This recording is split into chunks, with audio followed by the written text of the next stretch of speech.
Queridos irmãos, queridas irmãs, graça e paz. É uma alegria poder me dirigir a vocês mais uma vez e num tempo tão especial para todos nós, para todo o povo cristão ao redor da terra, que é esse período da Páscoa, esta celebração anual que o povo de Deus realiza, trazendo à sua memória toda a obra da redenção realizada por Jesus Cristo a favor do ser humano. E a Igreja de Jesus, aqueles que já responderam o grande amor de Deus, a graça de Deus, são aqueles e aquelas que têm a responsabilidade de não somente celebrar anualmente a Páscoa, como nós temos feito. E a minha preocupação hoje nesta reflexão não é simplesmente relembrá-los mais um ano de mais uma celebração. A minha reflexão é no sentido de que o restante do ano, enquanto não estamos celebrando a Páscoa em si, o que temos feito? Quem temos sido na presença de Deus e em nome desse Jesus que ressuscitou dentre os mortos e que pagou um alto preço a nosso favor. Lendo a palavra de Deus, achei muito interessante um texto do apóstolo Paulo, que está em 1 Tessalonicenses, capítulo 1, versículo 3, que diz assim: lembramos continuamente diante de nosso Deus e Pai o que vocês têm demonstrado. Guarde esta expressão. O que vocês têm demonstrado. O trabalho que resulta da fé. O esforço motivado pelo amor. E a perseverança da esperança em nosso Senhor Jesus Cristo. O apóstolo Paulo, usado pelo Espírito Santo, no capítulo 1, a partir do versículo 2, dentro do contexto da oração que ele está dizendo à igreja, às Tessalônicas, sobre a sua postura de oração a favor desta igreja. E dentro desse contexto, então, o apóstolo Paulo diz isto para nós. E Paulo está aqui orando, agradecendo a Deus por aquela igreja, por aquela comunidade de fé.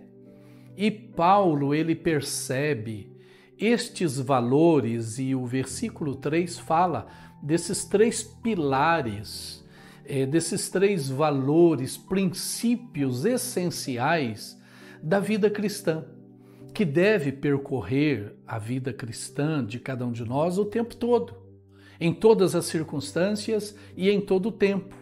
Porque esses três pilares que fala aqui da fé, fala do amor e fala da esperança. E o Novo Testamento, em especial, repete essa trilogia, não é, em várias oportunidades, revelando para nós a essencialidade, a importância da fé, do amor e da esperança na nossa vida cristã e na prática cristã. Por isso, o apóstolo Paulo usa a expressão demonstrado. O que vocês têm demonstrado? Ou seja, eu me coloco diante de Deus, eu estou orando a Deus por vocês e eu louvo a Deus pelo que vocês têm demonstrado. Aí Paulo, então, lista as três áreas da vida cristã que esta igreja tem demonstrado para ele, pelo fato dele conhecê-la, mesmo porque ele é o fundador da igreja aos Tessalonicenses. Então esta é a minha preocupação, não é o quanto sabemos da Páscoa, não é o quanto celebramos no período da Páscoa, se celebramos, os domingos anteriores, se celebramos o dia da Páscoa de um jeito ou de outro, tudo isso é importante. é celebração, vale a pena trazer a memória do povo de Deus através do culto, da celebração, do teatro, né? Algumas igrejas até realizam algum culto evangelístico, mas o que eu desejo comunicar para você, para mim e para nós nesse tempo de Páscoa?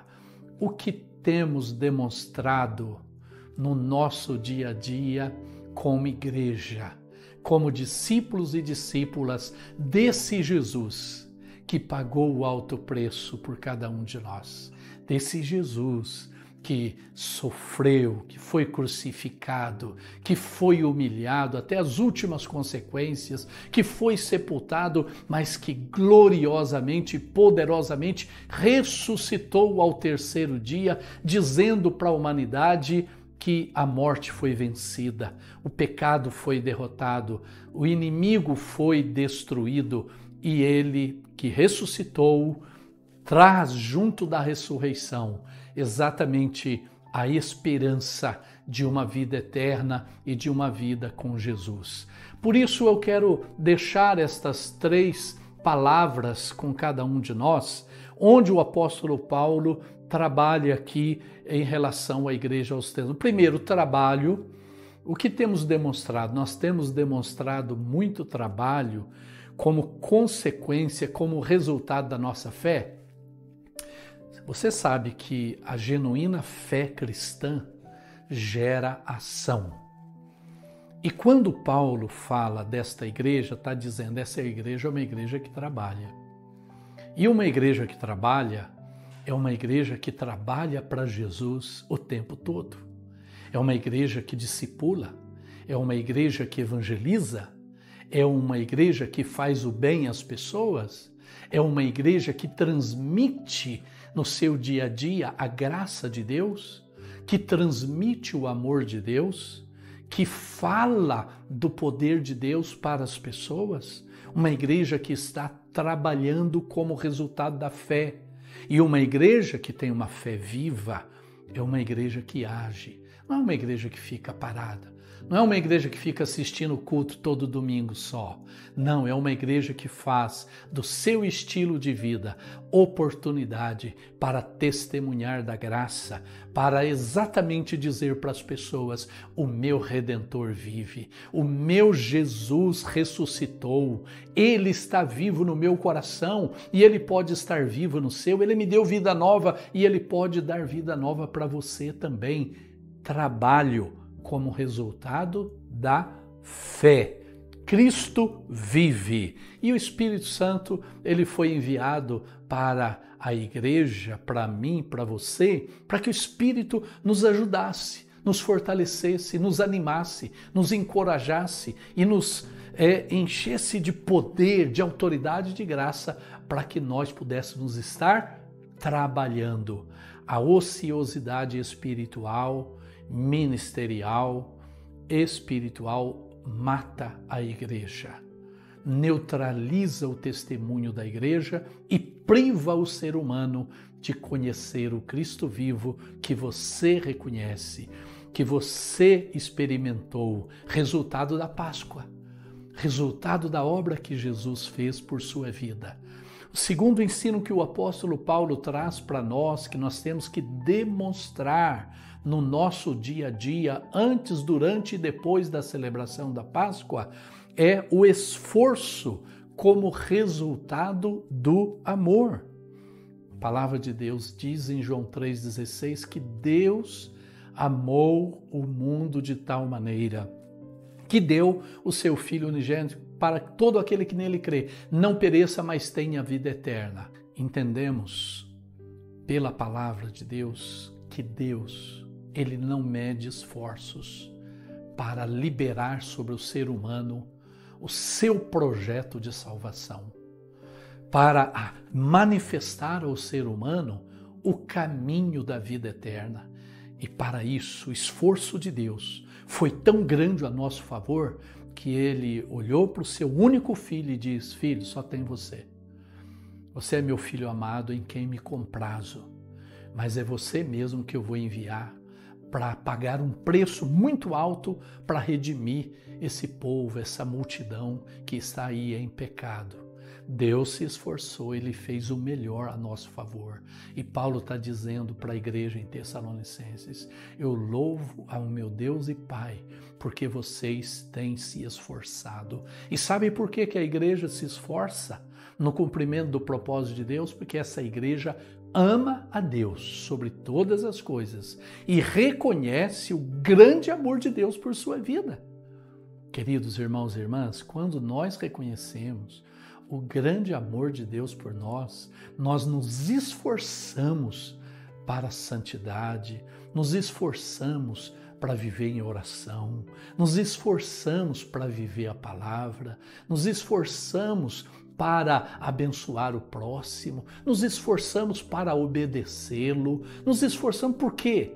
O amor de Deus nos constrange, como diz o apóstolo Paulo em outra carta, o amor de Deus me constrange a pregar o evangelho, e ai de mim se não fazê-lo. E por isso Paulo se esforçava muito, mas ele está dizendo também que essa igreja se esforçava muito para viver o amor como resultado do amor que ela sentia por Deus e que ela experimentava de Deus por ela a cada dia. O amor de Deus a favor do mundo. E a terceira e última lição desse texto para nós, nesse contexto de Páscoa, onde Deus revela o seu esforço, onde Jesus revela o seu esforço, foi até as últimas consequências para nos amar e nos abençoar. Paulo está dizendo: perseverança como resultado da esperança. Paulo dizia: vocês de Tessalônica, vocês são muito perseverantes. Sabe por que vocês perseveram? Porque vocês têm uma grande esperança dentro de seus corações. E que esperança é essa? A esperança da volta de Jesus. Aquela igreja acreditava que Jesus iria voltar. E por acreditar na volta de Jesus, ela perseverava na missão, ela perseverava no amor, ela perseverava na graça, ela perseverava em servir ao Senhor, ela enfrentava N desafios, mas ela perseverava em permanecer em Jesus Cristo, porque tinha uma esperança: Jesus vai voltar. Aquela igreja tinha uma esperança: eu tenho a vida eterna se eu perseverar até o fim. Que coisa maravilhosa, que testemunho essa igreja dá para nós, essa igreja demonstra para nós que era e que fazia no seu dia a dia e no seu cotidiano. No período da Páscoa, que inicia após o Carnaval, muitos cristãos caem na carne no período de Carnaval, depois começa a viver a Quaresma, começa a viver os domingos lá que antecede a Páscoa e praticam, acendem vela, faz um monte de coisas no culto, no templo. Gente, eu não estou descartando essas atitudes, mas o que eu pergunto para nós é: esses cristãos, nós temos demonstrado de maneira relevante, de maneira influente, esses valores diante do mundo? O mundo, ao olhar para nós, eles têm percebido que temos uma fé viva? Eles têm percebido que o nosso amor não é hipócrita, não é farisaico? Eles têm percebido que nós perseveramos e que nenhuma doutrinação humana, nenhuma ideologia secularizada, que nenhuma filosofia humana maligna vai nos tirar dos trilhos do Evangelho, dos trilhos da santidade, de uma vida cristã consagrada e comprometida com a obra de Jesus Cristo.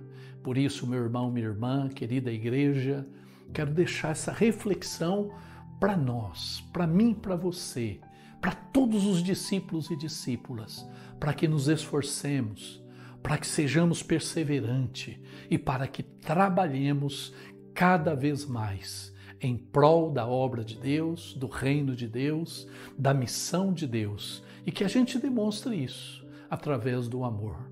Que a gente se esforce para crescer na fé e para prosseguir no propósito que Deus tem para nós. Eu não desejo somente para você uma feliz Páscoa, uma feliz celebração no dia da Páscoa. Eu desejo e oro para que Deus nos ajude a demonstrar que de fato nós cremos na Páscoa. Nós confiamos nos valores que a Páscoa revela para nós e revelamos através daquilo que demonstramos e que somos através de nossas vidas, dentro da nossa família, na nossa comunidade de fé, na sociedade e onde quer que estejamos. Que o Espírito Santo nos ajude a demonstrar esses mesmos valores que a igreja demonstrou, os quais Paulo elogiava. Que Deus abençoe e uma Páscoa contínua para todos nós, em nome de Jesus.